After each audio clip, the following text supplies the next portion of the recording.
ॲथरच्या दमदार स्कूटर्स आता कुडाळमध्ये. ॲथर 450 आणि ॲथर रिस्टा. आजच भेट द्या Ather showroom, Mumbai Goa highway, Kudal. Hotel spice कोकणच्या समोर. संपर्क 9730 10 64 77.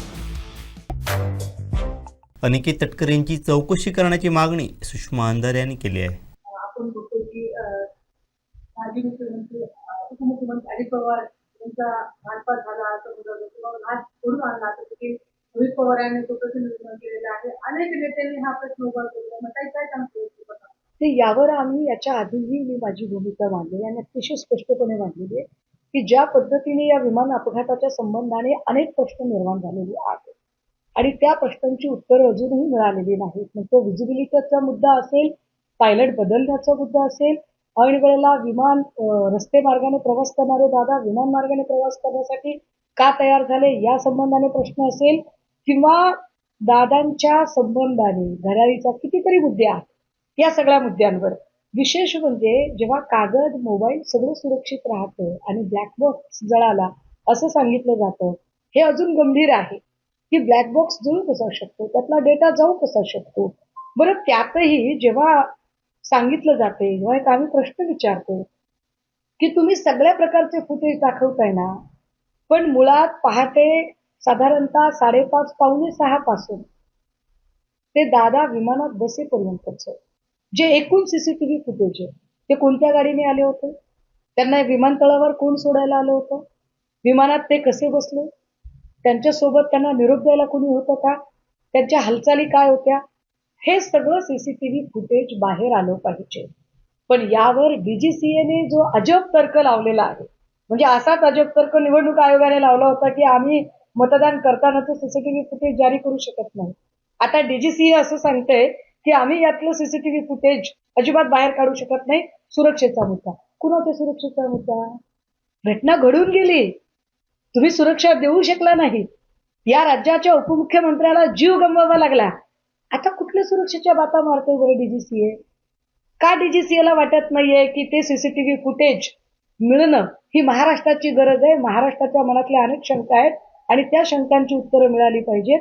बरं, या सगळ्या संबंधाने जेव्हा आमदार रोहित पवारांनी प्रश्न निर्माण केले, मी तेव्हाही ट्विट करून म्हटलं होतं, तेव्हाही माध्यमांना प्रतिक्रिया देताना म्हटलं होतं की आमचा कुठल्याही व्यक्ती, संघटना, पक्ष यांच्यावर अंगुली निर्देश नाही, आमचा यावर काही कोणाबद्दल संशय नाही. पण घातपात आहे का याची चौकशी नक्की झाली पाहिजे. पण या सगळ्या संबंधाने जर कोणी अडथळा निर्माण करणार असेल तर मात्र शंका घ्यायला वाव असेल. आता अडचण अशी आहे की रोहित पवारांनी जेव्हा प्रश्न विचारलेले आहे तेव्हा त्याच्यामध्ये त्यांनी विचारलेल्या प्रश्नांनाच त्याची खिल्ली उडवणं आणि त्या संबंधाने अडथळे निर्माण करणं हे कोण करत आहे? तर हे एकजात भाजपचे सगळे नेते करतात. कोण त्यांना सोशल मीडियाला ट्रोल करतंय? तर ते सगळे अकाउंट बघितले तर ते सगळे भाजप भक्तांचे अकाउंट आहे. याचा अर्थ आम्ही काय करावा?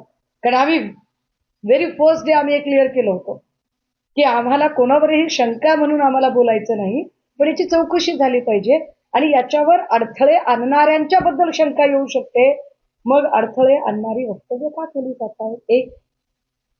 दुसरं असं की 22 दिवस तटकरे आणि पटेल यांना का सुचलं नाही की या अपघाताची चौकशी व्हायला हवी म्हणून? बरं, एवढा मोठा अपघात झाला त्यानंतर तरी सुरक्षेच्या संबंधाने सरकार गंभीर का नाही? वारंवार राज्याच्या पहिल्या उपमुख्यमंत्री म्हणून शपथ घेतलेल्या सुनेत्रा पवार यांच्या सुरक्षेच्या संबंधाने हलगर्जीपणा का केला जातो?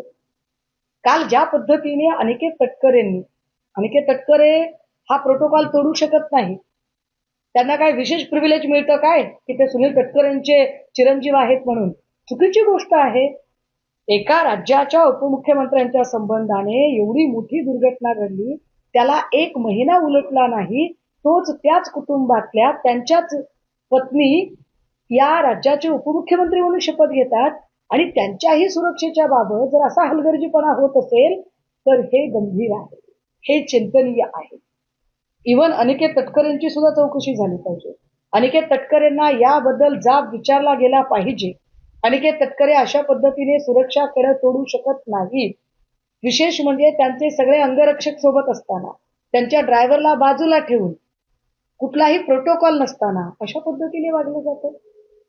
आशा बुचके नावाची एखादी भाजपची कार्यकर्तीच पुढे येते, ती उपमुख्यमंत्र्यांना अगदी रेटून पुढे जायचा प्रयत्न करते.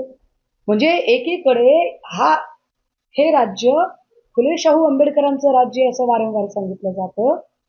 एवढ्या वर्षानंतर उपमुख्यमंत्री पदावर का होईना इथे महिला उपमुख्यमंत्री म्हणून लाभलेल्या आहेत, पण त्यांच्या मान सन्मानाच्या संबंधाने जे अक्षम्य हलगर्जीपणा होत आहे, अगदी फ्रान्सचे राष्ट्रप्रमुख आल्यावर सुद्धा ज्या पद्धतीने बॅनरबाजी केली आणि या बॅनरबाजीमध्ये उपमुख्यमंत्री सुनेत्राताई पवार यांचे फोटो ज्या प्रपोर्शन मध्ये लावले गेले, तुम्ही महिला म्हणून त्यांना दुय्यम स्थान देत आहात का? तुम्ही जाणीवपूर्वक पवार कुटुंबाच्या सुरक्षेमध्ये हलगर्जीपणा निर्माण करत आहात का? जाणीवपूर्वक तटकरे मी म्हणतील ती पूर्व दिशा असं करत आहेत का? तटकरेंनी त्यांचा पक्ष म्हणून काय करावं तो त्यांचा प्रश्न आहे, त्याच्यावर आम्हाला काही बोलायचं नाही, तो त्यांचा प्रश्न आहे. पण राज्याच्या उपमुख्यमंत्र्यांच्या सोबत जर असं वागत असतील तर हा चेअरचा अपमान आहे, हा चेअरशी संबंधित विषय आहे आणि ते चुकीचं आहे. त्यामुळे या सगळ्या संबंधाने निश्चितपणे स्पष्टता आली पाहिजे आणि माननीय मुख्यमंत्र्यांनी सुद्धा गांभीर्याने हे सगळे प्रकरण बघितली पाहिजे.